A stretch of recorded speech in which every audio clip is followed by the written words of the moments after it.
Whiskey, whether you spell it with or without an E, has typically been made by distilling fermented barley, corn, rye, and wheat. I don't care how you spell it, as long as it's in my glass. The JT Meleck Distillery was born on a farm in Church Point. TWILA's Josh Meeks explains how they set out to make a good-tasting whiskey using something they have in abundance: rice. Many of you know the song, "Rain makes corn, corn makes whiskey." It's how we've done it in the U.S. for years. Fourth-generation row crop farmer Michael Frugier wanted to get in the distilling business, but he didn't have corn. He had rice.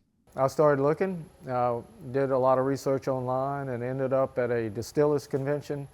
And I started asking a lot of questions, and it became apparent to me that there was no real American spirit that's made out of rice. He came back to his farm and started fermenting and distilling rice. First, he made vodka. While it was very successful, Frugier says the end goal was always to produce and market rice whiskey. Right now, he's the only distiller in the U.S. doing it. I think other people had tried, and we got lucky. We asked a lot more questions or something, but we ended up with I think a pretty good product. The brand's name, JT Meleck, comes from Frugier's great-great-granduncle. First started working these fields around 1896. Hence the year on the label. I hope he would be real proud of it. I know he made beers, so he wouldn't be against it. It's a fairly small operation. Just 2 of these stills are producing right now. The third one in the middle will eventually double their whiskey-making capabilities. It's been some trial and error with a little bit of luck and a lot of relying on the right people. I'm a farmer following a recipe when it's all said and done.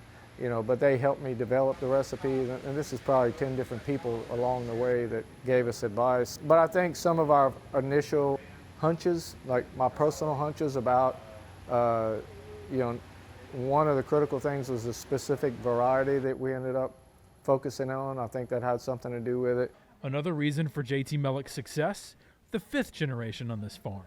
Hello, my beautiful people. Frugier's daughter, Mia, is the marketing guru you've probably seen on social media. Move on over to your local store to get some JT Meleck. She brings so much energy to the brand. Without her, I don't know if we have a brand, to be honest, because she is the excitement in the room. The marketing push has gotten their whiskeys and vodka a lot of attention. They've received positive reviews from tasters, customers, and fellow distillers across the country.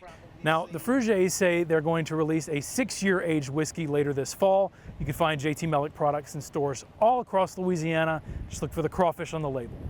Reporting from Acadia Parish for This Week in Louisiana Agriculture, I'm Josh Meeks. The Young Distillery has received numerous awards, including the 2022 Sleeper Whiskey of the Year from Whiskey Fellow, and its vodka won the Gold Best Of category from the American Distilling Institute.